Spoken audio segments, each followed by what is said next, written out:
বরাক দর্পণ studio. নমস্কার, news Barak দর্পণ studio থেকে সবাইকে আবার শুভেচ্ছা। আবার চলে আসছি নিত্য নতুন খবর নিয়ে। দর্শকবৃন্দ, অবশ্যই পাশে থাকবেন এবং লাইক, শেয়ার এবং সাবস্ক্রাইব করে অন্যকে দেখার সুযোগ করে দেবেন। আসাম রাইফেলস গোপন তথ্যের ভিত্তিতে অভিযান চালিয়ে মিজোরামের জোখাওথর ক্রসিং পয়েন্টে 70,000 ইয়াবা তথা মেথামফেটামিন ট্যাবলেট জব্দ করেছে। নিষিদ্ধ মাদকদ্রব্যের বিরুদ্ধে অভিযান অব্যাহত রেখেছে আসাম রাইফেল। জব্দ করা ট্যাবলেটগুলোর ওজন 6.86 কেজি। এই মাদকদ্রব্যের আন্তর্জাতিক কালোবাজারে প্রায় 21 কোটি টাকা বলে জানিয়েছে আসাম রাইফেলস। এই জব্দকৃত ট্যাবলেটগুলো পরবর্তীতে আইজলের নার্কোটিক্স কন্ট্রোল ব্যুরোকে হস্তান্তর করা হয়েছে। চীনের পররাষ্ট্রমন্ত্রী ওয়াং ই 3 দিনের সফরসূচি নিয়ে ভারতে এসেছেন। 18 আগস্ট 2025 সোমবার ভারত ও চীনের মধ্যে প্রতিনিধি পর্যায়ের এক আলোচনা অনুষ্ঠিত হয়। এই আলোচনায় পররাষ্ট্রমন্ত্রী এস জয়শঙ্করের সাথে সাক্ষাৎ করেন ওয়াং ই। এই আলোচনায় চীনের পররাষ্ট্রমন্ত্রী বলেন, সীমান্তে উত্তেজনা কমে যাওয়া অত্যন্ত গুরুত্বপূর্ণ। দুই দেশই বহু চ্যালেঞ্জের সম্মুখীন। আমাদের সম্পর্ক আরো ভালো হতে হবে, তবে দুই দেশকে একসাথে এগিয়ে যেতে হবে। অন্যদিকে এই বৈঠকে কেন্দ্রীয় মন্ত্রী জয়শঙ্কর বলেন, সন্ত্রাসবাদের সব রূপ এবং প্রকাশের বিরুদ্ধে লড়াই করাটা আরেকটি প্রধান অগ্রাধিকার।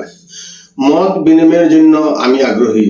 সামগ্রিকভাবে আমরা আশা করছি আমাদের এই আলোচনা ভারত ও চীনের মধ্যে একটি স্থিতিশীল, সহযোগিতামূলক এবং ভবিষ্যৎমুখী সম্পর্ক গড়ে তুলতে সহায়তা করবে, যা আমাদের স্বার্থ রক্ষা করবে এবং আমাদের উদ্বেগগুলোকেও সম্বোধন করবে। এখানে উল্লেখযোগ্য যে এক সপ্তাহের পর প্রধানমন্ত্রী নরেন্দ্র মোদী চীন সফরে গিয়ে সাংহাই সহযোগিতা সংস্থার বার্ষিক সম্মেলনে যোগ দেবেন। কেন্দ্রীয় স্বরাষ্ট্র মন্ত্রক মঙ্গলবার লোকসভায় এই তথ্য প্রকাশ করে যে দেশের মহিলাদের সুরক্ষার জন্য বিভিন্ন আইন প্রণয়ন করা হলেও নারীদের বিরুদ্ধে সংঘটিত অপরাধের সংখ্যা কমেনি। 2020 সাল থেকে 2022 সাল পর্যন্ত দেশে মহিলাদের বিরুদ্ধে সংঘটিত হয়েছিল প্রায় 12.45 লাখ অপরাধ।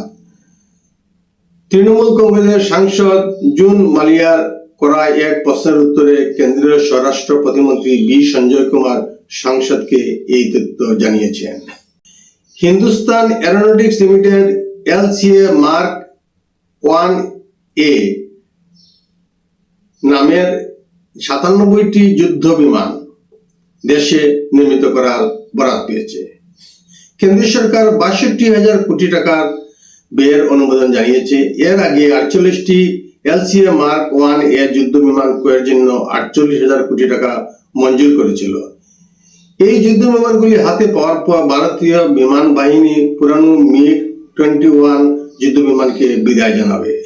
দিল্লির মুখ্যমন্ত্রী রেখা গুপ্তার বাসভবনে ঢুকে এক হামলাকারী যুবক আচমকাই চিৎকার চেঁচামেচি করে গালিগালাজ শুরু করে, এমনকি মুখ্যমন্ত্রীর চুল টেনে ধরে গালে চড় মারেন। নিজের বাসভবনে মুখ্যমন্ত্রী স্থানীয় বাসিন্দাদের অভাব অভিযোগ শুনছিলেন। সাধারণ মানুষের সাথে বিজেপি নেতা কর্মীরা উপস্থিত ছিলেন। সেই ভিড়ের মধ্যেই উপস্থিত ছিলেন গুজরাটের রাজকোটের বাসিন্দা রাজেশ ভাই খেমজিভাই সাকরিয়া। হঠাৎ তিনি উঠে গিয়ে কাগজপত্র নিয়ে মুখ্যমন্ত্রীর কাছে পৌঁছে যান এবং মুখ্যমন্ত্রীকে আচমকা আক্রমণ করেন। উপস্থিত জনতা রাজেশকে ধরে ফেলেন এবং পুলিশ তাকে গ্রেপ্তার করে থানায় নিয়ে যায়। দ্বিতীয় পরিচয় ও ঠিকানা জানতে পেরেছে পুলিশ। সূত্রের খবর, রাজেশের মা বানু দাবি করেন তার পুত্র কুকুর প্রেমী। পথ কুকুরদের নিয়ে সুপ্রিম কোর্টের সাম্প্রতিক নির্দেশে বিরক্ত ছিলেন রাজেশ। ধৃতের মায়ের বক্তব্য, তাদের এই বিষয়ে কোনো ধারণাই ছিল না যে রাজেশ দিল্লি গিয়ে মুখ্যমন্ত্রীকে হামলা করবেন। এই হামলার নেপথ্যে অন্য কোনো কারণ রয়েছে কিনা তাও রয়েছে পুলিশের আতশকাচের নিচে। আশা করা হচ্ছে দিল্লি পুলিশ অভিযুক্তের বিরুদ্ধে কড়া পদক্ষেপ করবে। মার্কিন প্রেসিডেন্টের সাথে আলাদা আলাদা আলোচনায় বসেছিলেন জেলেনস্কি ও পুতিন। যুদ্ধবিরতি নিয়ে দুই নেতা ট্রাম্পের সামনে ইতিবাচক ইঙ্গিত দিয়েছিলেন, কিন্তু পুতিনের পর জেলেনস্কির সাথে ট্রাম্প বৈঠকে বসার প্রায় 2 ঘন্টা পরে ইউক্রেনে ভয়াবহ বোমা হামলা চালায় রাশিয়া। ইউক্রেন জানিয়েছে গত 1 মাসের মধ্যে ছোট বড় অনেকগুলো হামলা চালিয়েছে রাশিয়া, তবে সর্বশেষ এই হামলাটি ছিল সবচেয়ে ভয়াবহ।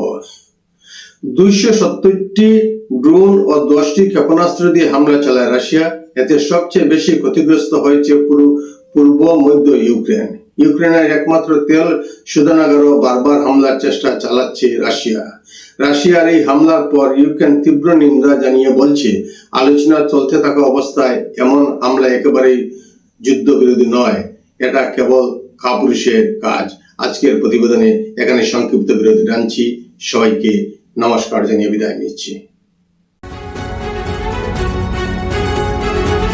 न्यूज बराक दर्पण स्टूडियो।